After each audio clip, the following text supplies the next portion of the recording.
हिंदी खबर से बात करते हुए बीजेपी के वरिष्ठ नेता शहजाद पूनावाला ने कहा कि नमो साइबर ऐप के जरिए ज्यादा से ज्यादा लोग डिजिटल प्लेटफॉर्म के माध्यम से हमारे साथ जुड़ेंगे और एमसीडी चुनाव में जीत हासिल करेंगे। क्या कुछ उन्होंने आगे कहा, सुनिए। एमसीडी चुनाव को लेके बीजेपी सक्रिय हो चुकी है और इसी को लेके नमो साइबर योद्धा की शुरुआत भी की गई है। बात कर लेना चाहेंगे बीजेपी से सीनियर लीडर राष्ट्रीय प्रवक्ता शहजाद पूनावाला जी हमारे साथ हैं। शहजाद जी, किस तरीके से देखते हो नमो साइबर योद्धा के माध्यम से कितना असर चुनाव पे देखने को मिलेगा? देखिए, नमो साइबर योद्धा एक और माध्यम है जनता से जुड़ने का और जनता की आवाज को पहुंचाने का, क्योंकि हम देख रहे हैं पिछले 8 वर्षों से अरविंद केजरीवाल की दुष्प्रचार वाली सरकार है, प्रोपेगेंडा और विज्ञापन वाली सरकार है, खोखले वादे करने वाली सरकार है और दूसरी ओर सेवा ही विचार वाली सरकार है जो नरेंद्र मोदी जी से प्रभावित है, उनके कार्यशैली और कार्यों से प्रभावित है। और इसीलिए जो लोग झूठ के इन वादों से पुलिंदों से थक हार गए हैं, उन्होंने कहा कि हम वॉलंटियर के रूप में हम लोग ऑर्गेनिक तरीके से जुड़ना चाहते हैं और ये एक मंच है उन लोगों के लिए कि जिन्होंने अरविंद केजरीवाल के झूठे वादों से परेशान होकर वो अपनी बात रखेंगे, तो इस माध्यम से वो अपनी बात। नमो साइबर योद्धा से किस तरीके से लोग जुड़ सकते हैं, इसकी क्या कुछ प्रक्रिया होती है और क्या कोई नियम और शर्त है इस पे जुड़ने के लिए और किस तरीके से ये लोग दिल्ली के लिए काम कर सकेंगे? देखिए, नमो साइबर योद्धा एक डिजिटल मीडियम से जोड़ने के लिए लोगों को है। ये ऑन ग्राउंड नहीं, ये ऑनलाइन, मतलब स्मार्टफोन जिनके हाथ में हथियार बनकर आज आ चुका है, तो इस स्मार्टफोन को हथियार की तरह इस्तेमाल करते हुए अपनी बात पहुंचाना है।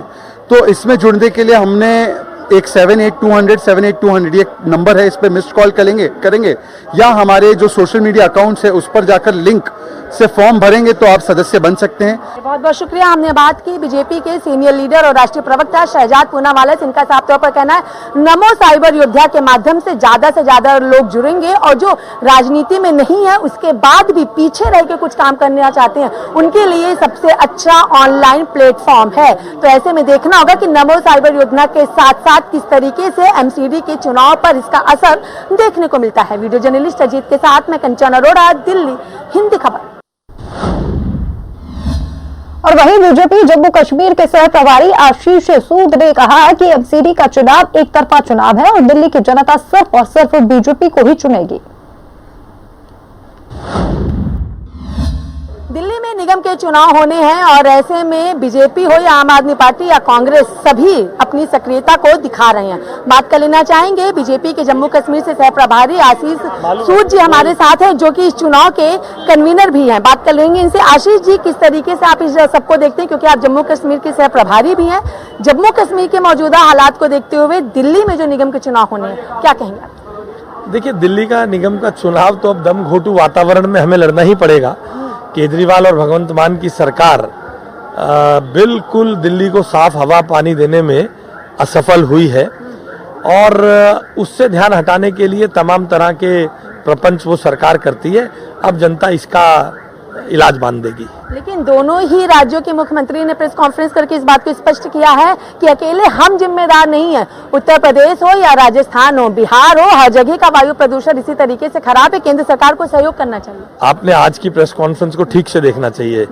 बिहार, उत्तर प्रदेश का हवाला केजरीवाल जी ने कल दिया था। आज हरियाणा के 15 जिलों का नाम पढ़ा है। नहीं, बिहार का आज भी हवाला दिया है। आज की प्रेस कॉन्फ्रेंस में नहीं दिया है। आज उन्होंने केवल और केवल हरियाणा के जिलों के नाम पढ़े हैं, अलग अलग जिलों के, क्योंकि उन्हें मालूम है।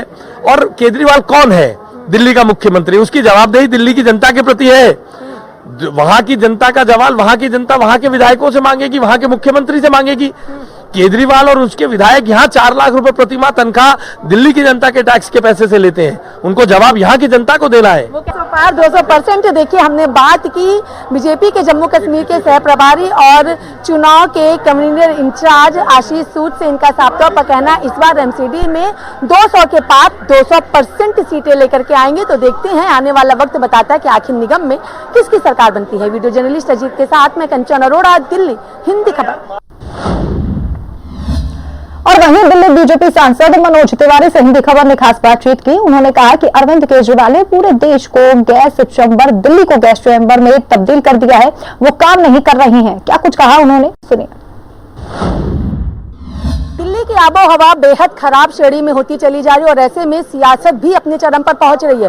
बात कर लेना चाहेंगे बीजेपी सांसद मनोज तिवारी जी हमारे साथ हैं। मनोज जी, किस तरीके से आप देख रहे हैं, क्योंकि दिल्ली की आबोहवा बेहद ही खराब हो चुकी है। इस आबोहवा किसके जिम्मे दिया गया? उसका नाम है अरविंद केजरीवाल और आम आदमी पार्टी। उसकी सरकार बनाई दिल्ली ने कि इस आबोहवा को ठीक करो, और ये आदमी सिर्फ तारीख पर तारीख देते जा रहा है। 13 में कहा 5 साल में यमुना जी स्वच्छ करेंगे, फिर 18 में कहते हैं 20 तक करेंगे, 22 में भी जाकर के देखिए स्थिति ज्यों की त्यों है। आज दिल्ली गैस चैम्बर बनी हुई है। कल तक पंजाब की पराली को दोष देते थे, आज पंजाब और हरियाणा की पराली तो कंट्रोल्ड है, लेकिन क्या पंजाब की सरकार ने पंजाब के किसानों की पराली खरीदी? किसान क्या करे बेचारा। केंद्र सरकार को आगे आना होगा। ये वक्त राजनीति करने का नहीं, एक दूसरे पे आरोप लगाने का नहीं, समस्या के समाधान करने का। तुरंत आ जाएगा, इस्तीफा दे के जाओ। क्यों पद पे बैठे हो? Arvind Kejriwal ji, you should resign and then राष्ट्रपति शासन लगा दो, केंद्र तुरंत देखने लगेगा। चलिए, बहुत बहुत शुक्रिया। हमने बात की बीजेपी सांसद मनोज तिवारी से। इनका साफ तौर पर कहना है कि दिल्ली में प्रदूषण के लिए पूरी तरीके से आम आदमी पार्टी की सरकार जिम्मेदार है, जबकि आम आदमी पार्टी का कहना है कि केंद्र सरकार को आगे आना चाहिए और राजनीति नहीं, समाधान निकालना चाहिए। वीडियो जर्नलिस्ट अजीत के साथ में कंचन अरोड़ा, दिल्ली, हिंद खबर। और वहीं दिल्ली में बढ़ते प्रदूषण को लेकर दिल्ली के पर्यावरण मंत्री गोपाल राय से हिंदी खबर ने खास बातचीत की। उन्होंने कहा कि प्रदूषण को रोकने के लिए दिल्ली सरकार लगातार काम कर रही है, कई फैसले भी लिए गए हैं। राष्ट्रीय राजधानी दिल्ली में प्रदूषण की श्रेणी लगातार खराब होती चली जा रही है। कुछ ठोस कदम उठाने हैं। आज बैठक हुई है, बैठक में क्या कुछ बड़े फैसले लिए गए?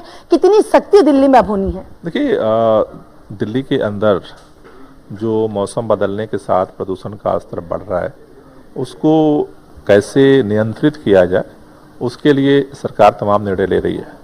पहले ही दिल्ली के अंदर जो कंस्ट्रक्शन डिमोलिशन का काम है वो पहले से ही बैन था। अब उसमें हमने कुछ छूट दी थी, उनको भी अब ख़त्म किया जा रहा है। दिल्ली के अंदर जो हाईवे का काम हो रहा था, रोड्स का काम हो रहा था, जो ओवर ब्रिज का काम हो रहा था, फ्लाईओवर का जो काम हो रहा था, टीजेबी का काम हो रहा था, उनको भी अभी उस पर रोक लगाई जा रही है। साथ ही साथ अब दिल्ली में जो गाड़ियों का पोल्यूशन है उसको नियंत्रित करने के लिए दिल्ली में जो बाहर से जो ट्रक्स आते हैं उनमें एसेंशियल सर्विस और जो सीएनजी और इलेक्ट्रिक वाहन है उनको एंट्री मिलेगी, बाकी पे बैन लगाया जा रहा है। कितनी टीमों का गठन किया गया और क्या रेड लाइट ऑन गाड़ी ऑफ अभियान की शुरुआत आप लोग जो करने वाले थे उसको लेके एलजी की तरफ से कुछ कहा गया है? अभी तक तो कोई सूचना नहीं आई है। दोबारा भी फाइल अभी उन्हीं के पास है। पड़ोसी राज्यों से भी प्रदूषण आ रहा है, ऐसे में क्या पड़ोसी राज्यों को भी खत लिखा गया है, उनसे भी कुछ अपील की गई है? एक ही निवेदन कर रहे हैं, क्योंकि गाड़ियों को बैन किया जा रहा है तो वो ट्रक्स जो हैं जब बॉर्डर पे आ जाते हैं बहुत जाम हो जाता है।